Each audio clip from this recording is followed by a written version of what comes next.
గురుజీ నమస్తే. నమస్కారం అమ్మా శరత్. ఇప్పుడు చాలా మందికి ఇప్పుడు అపార్ట్మెంట్లు కట్టుకునే వాళ్ళు అవ్వచ్చు, ఫ్లాట్లు కొత్తగా చేయించుకునే వాళ్ళు అవ్వచ్చు, ఇంట్లో ఆల్రెడీ పూజ గదులు ఉన్న వాళ్ళకి ఎప్పటినుంచో ఒక డౌట్ ఉంది. ఏంటంటే అసలు పూజ గది ఎలా ఉండాలి? పూజ గదిలో ఎలాంటి ఫోటోలు పెట్టుకోవాలి? ఆ హైట్ ఎంత ఉండాలి? మనం పూజించుకునే దేవుళ్ళ యొక్క హైట్ ఎంత ఉండాలి? అంతేకాకుండా గుమ్మం పైన కొన్ని ఫోటోలు పెడుతుంటారు, దేవుడి ఫోటోలు. అలా బాలకృష్ణ ఫోటో కూడా బాలకృష్ణ అంటారు. బాలకృష్ణ ఫోటో కూడా పెట్టుకోవచ్చా ఏంటి? అసలు ఏ దేవుడి ఫోటోలు పెట్టుకోవాలి? ఇవన్నీ కొంచెం వివరిస్తారా సార్? హీరో బాలకృష్ణ గారి ఫోటో, చిన్ని బాలకృష్ణుడు. ఓకే, తప్పేం లేదు.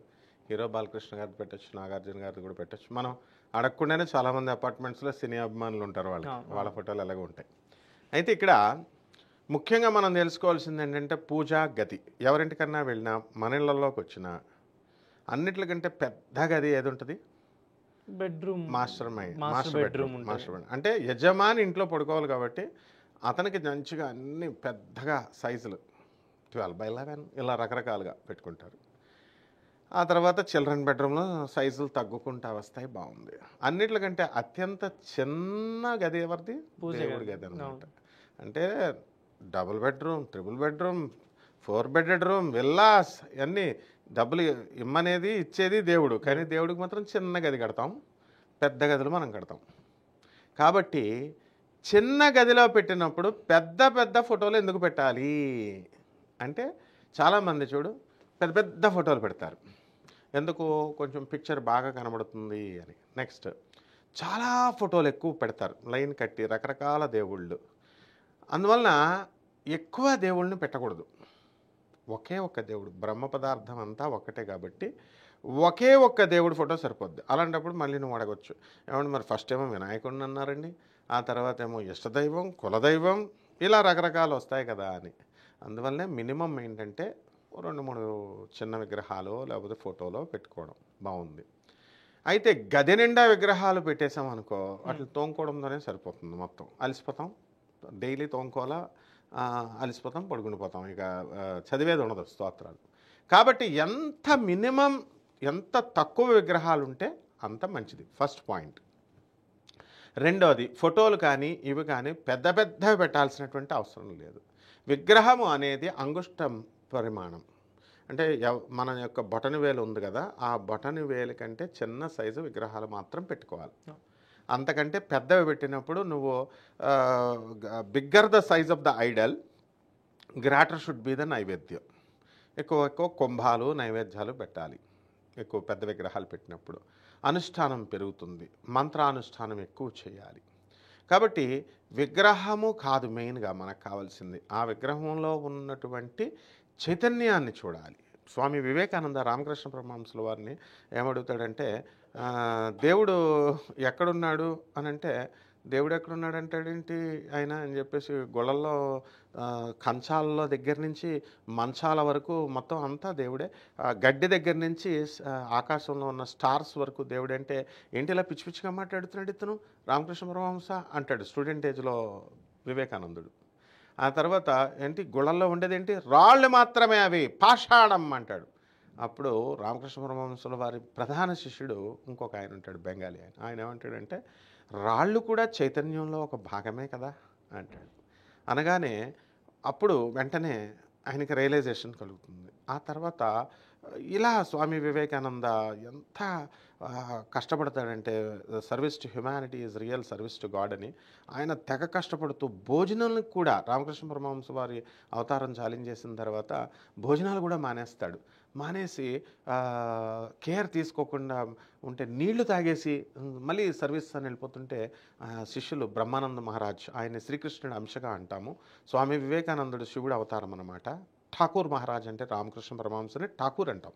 నార్త్ ఇండియాలో శ్రీకృష్ణ పరమాత్మని ఠాకూర్ అంటాం మనం, బృందావనం ద్వారకాధీష్లో. ఇక్కడ బెంగాల్లో మనకి ఠాకూర్ రామకృష్ణ పరమహంసుల వారు అంటే అంత ఈక్వల్ ఇంపార్టెన్స్ ఇస్తాం.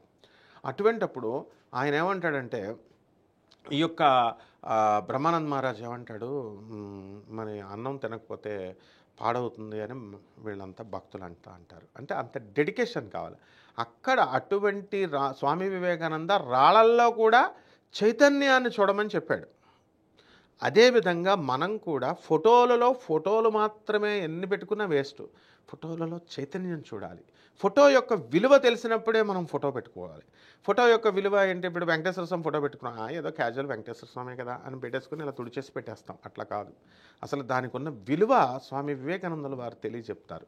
మైసూర్ మహారాజా ఒకసారి ఏం చేస్తాడంటే స్వామి వివేకానందాన్ని ఆట పట్టించాలని చెప్పేసి, నువ్వు చాలా గొప్ప భక్తుడు అట కదా, అవునా, నీకు దేవుడు అంత గొప్పవాడా, అది ఇది విగ్రహాలే కదా అవి ఇవి అని పరిహాసంగా మాట్లాడుతూ ఉంటాడు.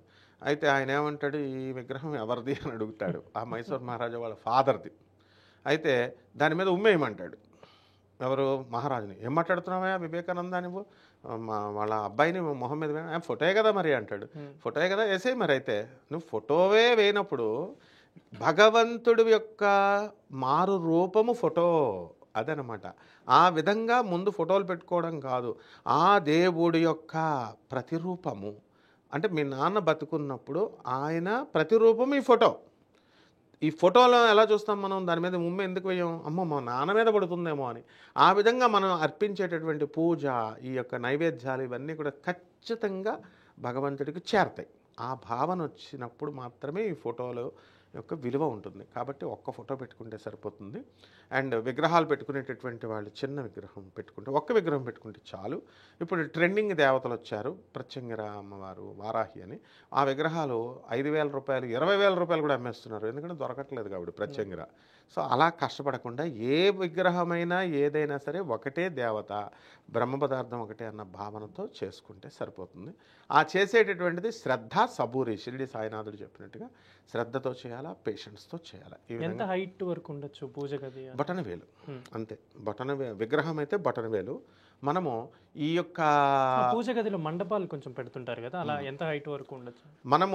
మనం కూర్చుంటే మనకి అందుబాటులో ఉండేటటువంటి విగ్రహం. ఈ విగ్రహము 1.5 ఫీట్ పెట్టేవాళ్ళు ఉంటారు, 1 ఫీట్ పెట్టేటటువంటి వాళ్ళు ఉంటారు. ఫోటో ఎప్పుడు కూడా 1/2 ఫీట్ అంటే 12 అంగుళాల కంటే తక్కువ, 6 అంగుళాలు. మ్యాక్సిమం హైట్ 1 ఫీట్ కంటే ఎక్కువ దాటకూడదు. ఆ విధంగా ఫోటో అంటే ఈ సైజు, ఒక పాదం అడుగు అంత సైజు అయితే సరిపోదు. ఇకపోతే గుమ్మం పైన ఏం ఫోటోలు పెట్టాలి? బాలకృష్ణ గారి ఫోటో అని అడిగావు. బాలకృష్ణ గారు పెట్టుకుంటే తప్పే ఉంది. ఆయన మహాభక్తుడు, చాలా మంచివాడు. ఆయన్ని చూసి ఆదర్శంగా మనం కూడా అంత కసిగా మనం పూజ చేయాలి అనే కసి వస్తుంది. ఇన్స్పిరేషన్. స్పర్ధ ఏవ వర్ధతే విద్య అన్నారు. ఇన్స్పైర్ అవ్వడం కోసమే మనం టెంపుల్స్కి వెళ్తాం. ఒక తోటి స్టూడెంట్ బాగా చదువుతుంటేనే మనకు కూడా చదవాలనిపిస్తుంది. అంటే చిన్ని కృష్ణుడు, బాలకృష్ణుడిని, చిన్ని కృష్ణుడిని మనం పెట్టుకోవచ్చు. అండ్ నరదృష్టి అనేటటువంటి ఈ యంత్రాలు పెడుతున్నారు. ఇవన్నిటికంటే కూడా బాలకృష్ణ గారి అంటే మన చిన్ని కృష్ణుడు గోవర్ధన గిరిదారి. ఓం నమో భగవతే వాసుదేవాయ, ఓం నమో భగవతే వాసుదేవాయ. ఆ వాసుదేవుణ్ణి చిన్న ఫోటో 1 ఫీట్ ఆ ఫోటోని పైన పెట్టుకుంటే సరిపోతుంది. ఎందువల్లంటే ఆంజనేయ స్వామి కొన్ని సెంటిమెంట్స్ ఉన్నాయి. ఆంజనేయ స్వామి పాదాల్లో శని ఉంటుందని, ఆ గుమ్మం దగ్గర నుంచి కింద నుంచి వెళ్తే ఆ శని మనల్ని టచ్ చేస్తాడని, ఇలా కొన్ని అనుమానాలు ఉన్నాయి. కాబట్టి అటువంటి వాళ్ళకి ఆంజనేయ స్వామి వారిని పెట్టుకోకుండా సైడ్కి పెట్టుకోవచ్చు ఆంజనేయ స్వామి వారి విగ్రహాలు పక్కకి.